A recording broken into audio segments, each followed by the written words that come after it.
सत्य को खोजने वाले सभी साधकों का हार्दिक अभिनंदन। पिछले वीडियो में इंट्रो बहुत लंबा हो गया था, उसके लिए सॉरी। तो बहुत छोटा सा इंट्रो देता हूँ। एक तो अब मैं आपसे हर बार कहूँगा कि प्लीज़ मेरे चैनल को सब्सक्राइब कीजिए, लाइक कीजिए और फॉरवर्ड कीजिए इन वीडियोस को उन लोगों को जिनको आप चाहते हैं कि वो भी ये सुने। और जितना आप कमेंट और लाइक करते हैं उतना ये वीडियोस फैलते हैं। तो इसमें मेरा योगदान दीजिए अपना, इस यज्ञ में। दूसरा, इसके डिस्क्रिप्शन में मेरा फेसबुक और इंस्टा का लिंक है, उसे फॉलो कीजिए, फ्रेंड रिक्वेस्ट भेजिए। और आखिरी बात कि देखिए, अगर वीडियो समझनी है तो पूरी सुननी पड़ेगी। अगर आप बीच में से चले जाएंगे तो आप उसको जान नहीं पाएंगे मैं क्या बताना चाह रहा हूँ आपको। तो अब वीडियो शुरू करते हैं। अगर तुम किसी गुरु के सानिध्य में ध्यान और साधना सीख रहे हो तो ईश्वर से मांगो कि वो एक इतना तगड़ा झटका तुम्हारी जिंदगी में लगा दे कि तुम उखड़ जाओ। और ऐसा झटका आएगा तो जरूर। बेटर है कि तुम खुद ही मांग लो, क्योंकि बिना झटके के तुम समझते भी तो नहीं, संभलते भी तो नहीं। लेकिन वो झटका तुम्हें इतना कुछ समझा देगा जो तुम कई कई वर्षों से, कई कई महीनों से नहीं सीख पा रहे। ऐसा झटका हो कि तुम उखड़ जाओ, पूरा तुम्हारा जमीन ऊपर और आसमान नीचे हो जाए। उस समय तुम अपने गुरु से बात करो कि हमारी ये स्थिति है। और उस समय अगर तुम्हारी श्रद्धा है, अगर सदगुरु तुम्हारे पास है, जो भी वो समझाए उस पर अमल करो और तुम देखोगे तुम्हारी पूरी लाइफ बदल गई। तुम्हारे जो चीज वो सिखाना चाह रहा है तुमको इतने वर्षों से या इतने महीनों से, अब वो तुम सीख गए, एकदम से आ गया। तो मैं तो चाहता ही हूं कि ऐसा झटका हर सन्यासी के जीवन में आए, लेकिन अगर वो सदगुरु के साथ है, नहीं तो उखड़ जाएगा, परेशान हो जाएगा, बेकार हो जाएगा।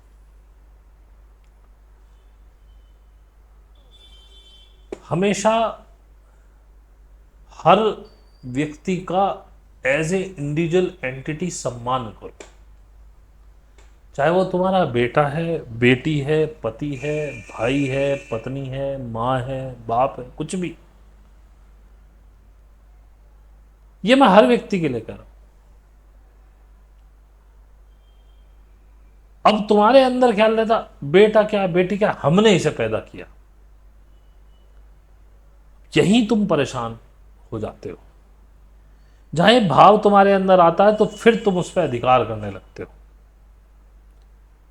हमने इसे पैदा किया है। अक्सर मैंने देखा है माएँ इस बात की दुहाई भी देती फिरती हैं, हमने 9 महीने पेट में पाला, हमने तेरे लिए इतना त्याग किया, हम खुद गीले में सोए तुझे सूखे में सुला दिया। ये क्या वाहियात बेकार की बातें कर रही हो तुम। व्यापार कर रही हो अपने बच्चों के साथ। मां तुम कभी बनी नहीं, नर्सी होकर रह गई मेरे हिसाब से। तो पैसा लेके काम करती है ना वो।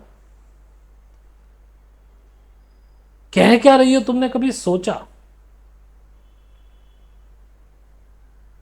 अरे वो बेटा या बेटी जो तुमने पैदा किया, उसने तुम्हें मां बनाया, मां। अगर वो पैदा होके भी मर गया होता तो तुम मां नहीं रह सकती थी। वो पैदा हुआ और जिंदा रहा, उसे तुम्हें मां का सम्मान दिया। और अगर तुम उस मां बनने के सम्मान की गरिमा और उसका प्रेम अनुभव कर पाती, वो मां बनने का एहसास यदि तुम्हें होता, तो इतने छोटे शब्द तुम्हारे अंदर से निकल ही ना पाते कि हमने इसे 9 महीने पेट में पाला, हमने इसके लिए सेक्रीफाइस किए। और तुम्हारे सेक्रीफाइसों की हकीकत ये है, जैसे मैं पहले भी कहता आया हूं, सेक्स किया, मजे लिए, मजे मजे में तुम्हारा गर्भ धारण हो गया। तुम्हें नहीं पता था कि आज गर्भ धारण करने से बच्चा हो जाएगा, शायद तुम करती भी ना। वो तुम्हारे मजे में तुम्हारे उदर में आया। अब तुम्हारे पास कोई और जरिया ही नहीं था इसे 9 महीने अपने पेट में रखने के अलावा। वो तुमने खुशी खुशी नहीं किया, वो तुम्हारी मजबूरी थी। अब बच्चा पैदा हो गया, तुम उसे सूखे में सुलाते हो, खुद गीले में सोते हो, क्यों? वो चिल्ला चिल्ला के तुम्हारी नींद खराब कर रहा है, वो तुम्हें सोने नहीं दे रहा। तुम्हें सोना है, सुबह उठ के काम करना है, इसलिए तुम कहते हो हम तो गीले में भी सो जाएंगे, भाई इसे सूखे में सुला, इसकी चींची बंद हो। ये तुमने कोई प्रेम वश नहीं किया। करोड़ों में कोई एक सी एक माँ पैदा होती है जो इस बात का कभी एहसान नहीं रखती और बस इसी आनंद में फूली समाती रहती है कि मैं माँ बन गई, इसने मुझे माँ बना दिया। जो कभी इस बात का उल्हाना नहीं देती कि हमने तुझे पाला, पोसा, बड़ा किया। अरे तुम तो पढ़ाई भी बच्चों की अपने स्वार्थों पे कराते हो कि तुम्हें उनसे कुछ पाना है, वापस लेना है। जैसे ही उसकी नौकरी लगी तुम्हारी फरमाइशें शुरू हो जाती। कोई कह रहा है सोना ले लो, कोई कह रहा है अब तुम शादी कर लो, अब तुम्हारी नौकरी लग गई, क्योंकि हमने तो सारा पैसा तुम पे लगा दिया। यही मैंने पिछले वीडियो में बोला था, ईंधन मत बनो। क्यों लगाया तुमने सारा पैसा उस पर? अरे उसके बस में होता, वो बढ़िया मेहनत करके पढ़ता, सरकारी में नंबर लाता, कम पैसों में पढ़ के दिखा देता। नहीं तो भाड़ में जाए, जो उसे करना है करो, ईंधन मत बनो। अब उसको बुरा लग रहा है, जब तो बाबूजी पढ़ लिए, अब उन्हें परेशानी हो रही है कि अम्मा पैसा मांग रही है, बाप पैसा मांग रहा। ये हर जगह हो रहा है, हर एक के साथ हो रहा है। हर एक इंडिविजुअल व्यक्ति को इंडिविजुअल व्यक्ति की तरह ट्रीट करो। और तुमने किसी को पैदा करके पाल के कोई एहसान नहीं किया। ये तुम्हारे पिता ने, माता ने तुम्हें पाला था। इसे हमारे यहाँ जो मातृ ऋण और पितृ ऋण कहा गया है। तुम्हारे बच्चे अपने बच्चों को पालेंगे और वो अपने बच्चों को पालेंगे, वहां से वो ऋण उतरता रहेगा। आपने कुछ स्पेशल नहीं किया, आपके माँ बापों ने भी यही किया।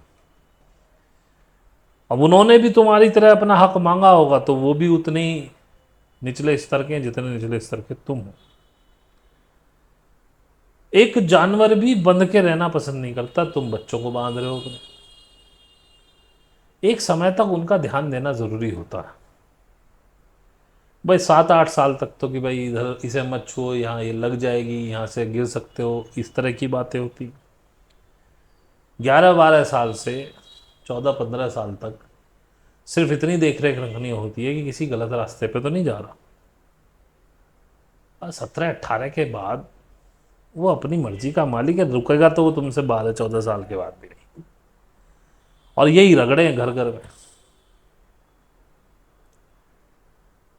चलिए एक और टॉपिक बताता हूँ। एक रात में आ गया था तो काफ़ी मैं लिखता चला गया, और मेरे हिसाब से इसमें इसे ऐसे ही पढ़ दिया जाए तो अपने आप में काफ़ी सारा लिखा हुआ है। तो मैं दूसरा एक टॉपिक और बता देता हूँ। आप जब ध्यान में बैठते हो तो आपने देखा होगा, ध्यान में बैठते ही विचार आप पे हमला करने लगते हैं, जहां तहां से, चारों ओर से। कभी आपने सोचा कि ऐसा क्यों होता है? क्या क्या कूड़ा करकट उस समय ला के तुम्हारे अंदर भर दिया जाता है ध्यान में बैठती, साधना में बैठती। और आपको लगता है कि ध्यान में विचार कम होते हैं, जबकि मैंने हमेशा ही मना किया है कि ध्यान में विचार ज़्यादा आते हैं।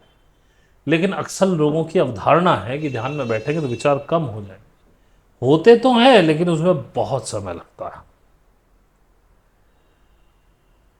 अब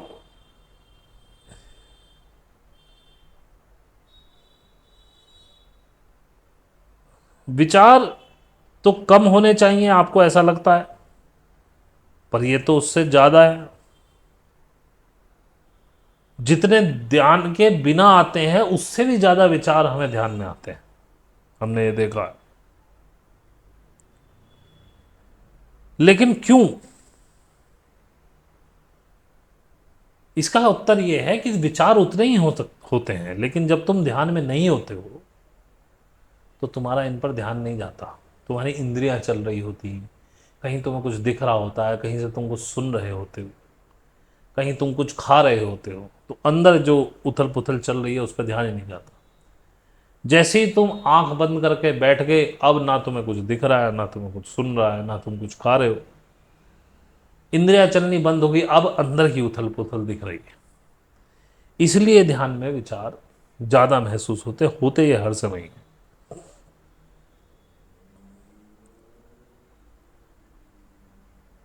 जब ध्यान में नहीं होते तो अपने अपने विषयों में अपनी अपनी इंद्रियां उलझी होती हैं। अब इतनी कहाँ सोच कि कुछ सोच पाओ, कुछ ध्यान कर पाओ, देखो कि अंदर क्या क्या कूड़ा करकट भरा हुआ है। ये तो सिर्फ ध्यान में ही आपको, जब ये इंद्रियों के रास्ते तुम बंद कर लेते हो, तब अंदर का कचरा निकल के बाहर आता है। और ये जो बाहर, जब ये होते हर समय है, लेकिन ध्यान में तुम्हें गौर ज्यादा करते हो। अब ये जब गौर होते समझ में आते, तुम कहते हैं यार ये क्या हम कूड़ा देख रहे हैं, क्या सोच रहे हैं, तो उसे क्लीनिंग का प्रोसेस ये ध्यान में शुरू होता है, साधना में शुरू होता है। इन्हें देखना साधना में होता है, इन्हें हटाना ध्यान है। ये है अंतर ध्यान और साधना का। साधना से तुम्हारी इंद्रियां लॉक हुई और ये अंदर ध्यान, तुम्हारा चित्त अंदर चला गया, तो कूड़ा करकट दिखने लगा। अब इन्हें साफ करना जो है उसी को ध्यान बोला जाता है।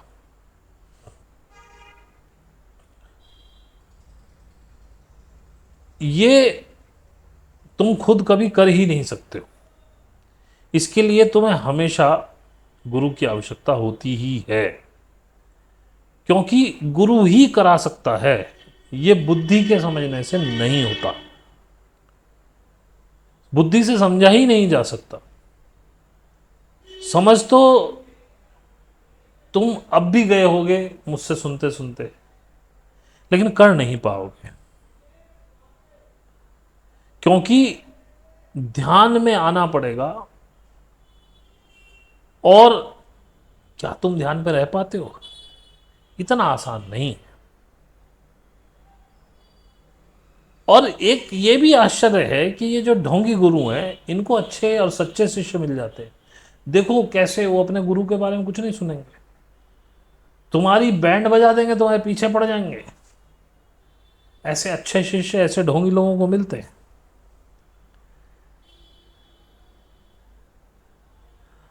आज भी आसाराम के चेलों को देखो, उनकी आज भी प्रतीक्षा हो रही है, फोटो लगा के पूरा उनका जन्मदिन वगैरह सब मन रहा। अपने गुरु के लिए लड़ जाएंगे तुमसे, हाथापाई कर लेंगे। और बुद्ध पुरुष की स्थिति यह है, वो जिंदगी भर एक अच्छे शिष्य के लिए तरसता है, और वो भी मिल जाए तो बड़ी अनुकंपा यूनिवर्स की, उसके अंतिम क्षणों में, उसकी जीवन के अंतिम वर्षों में भी मिल जाए। क्योंकि बुद्ध पुरुष की केवल एक ही इच्छा होती है, कोई ऐसा शिष्य मिल जाए जो मेरी शिक्षाओं को आगे कैरी ओवर कर सके, कैरी फॉरवर्ड कर सके, ये चीज कभी जाए ना, ये सदा के लिए यहां विद्यमान हो जाए। लेकिन वो मिलता नहीं।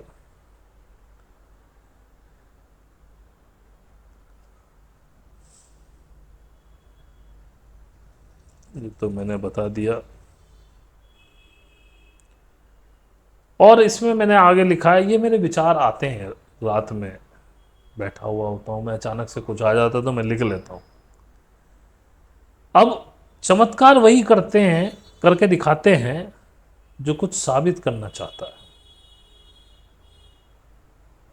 आप देखो, बुद्ध ने कोई चमत्कार नहीं किया, महावीर ने नहीं किया।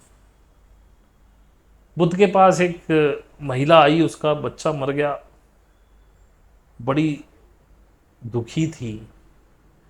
बुद्ध के चरणों में लिख दिया, देखो तथागत क्या हो गया, मेरा तो संसार उजड़ गया और मैं बड़ी आस लेके आई हूं, मुझे पता है आप इसे जिंदा कर सकते हो, इसे जिंदा कर दो।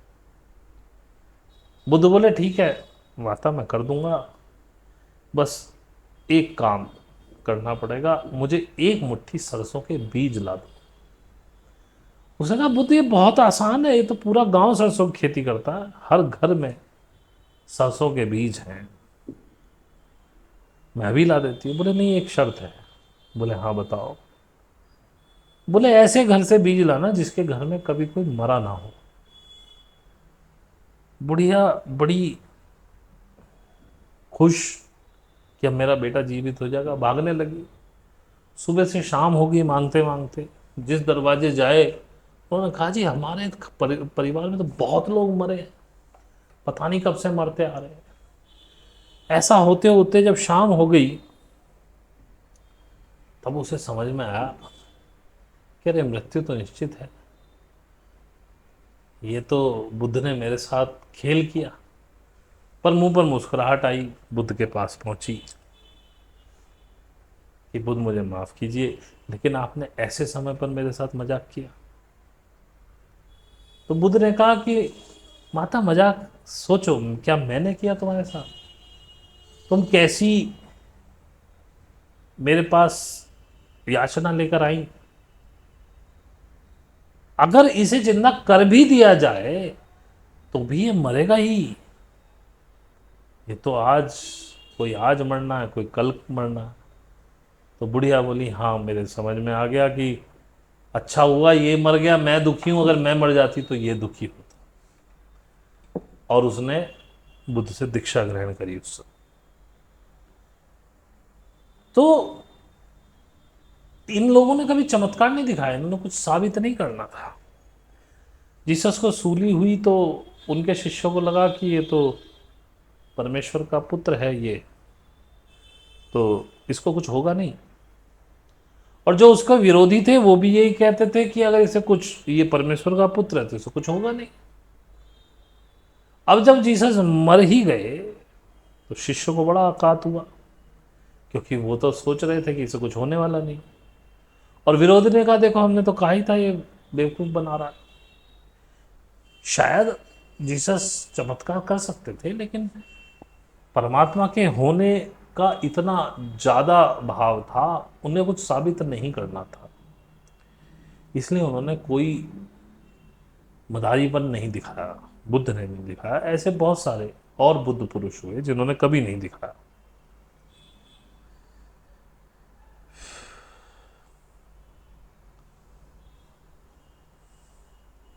और एक बात इसमें लिखी है वो भी बता दूं, अब ऐसे ही पता नहीं कहा कैसे आ गई सोचते सोचते। गरीब लोग आपने देखा होगा अक्सर ज़्यादा बच्चे पैदा करते हैं। कभी आपने सोचा कि गरीब लोग ज़्यादा बच्चे पैदा क्यों करते हैं? अब इसके बहुत से बेकार के तर्क दिए जाते हैं कि मनोरंजन का साधन नहीं है और अपने शरीर की थकान मिटाने के लिए, ये भी एक उत्तर हो सकता है। फिर भी वो आज तो इतने प्रिकॉशंस आ गए हैं, ज़्यादा महंगे भी नहीं हैं। कॉन्डम सरकारी अस्पतालों में मुफ्त मिल रहे हैं, कॉन्ट्रासेप्टिव पिल्स मिल रही हैं, तो चाहें तो वो बच्चे कम पैदा कर सकते हैं। लेकिन आप सोचिए किसी के पास ना तो घर है ना ठिकाना है, उनके पास क्या है? केवल मेहनत। तो अक्सर ज़्यादा बच्चे ये लोग पैदा करते हैं और इनके यहाँ लड़की लड़का होने पे भी कोई ख़ास फर्क नहीं पड़ता, क्योंकि इन्हें पता है कि अगर लड़की हुई तो वो घरों में बर्तन मांज लेगी, सफाई कर लेगी, और जितने लड़के हो रहे हैं तो वो कहीं हमारे साथ मजदूरी में चलेंगे। जितने हाथ उतनी कमाई। पढ़ लिख पाते नहीं क्योंकि पैसा नहीं है, इसलिए किसी बड़ी नौकरी बड़े पद का लोभ लालच, दिमाग में उसका पैटर्न भी नहीं।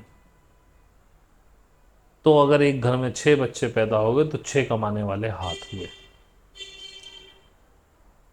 अब एक एक करके इनकी शादी भी होगी, जैसे जाएंगी लड़कियां बहुएं आएंगी भी, तो उतने हाथ बराबर रहे।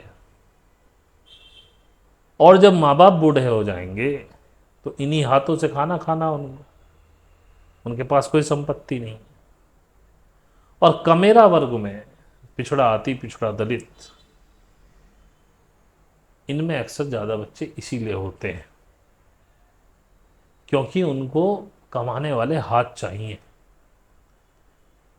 उनको उनकी पेंशन ही वो है।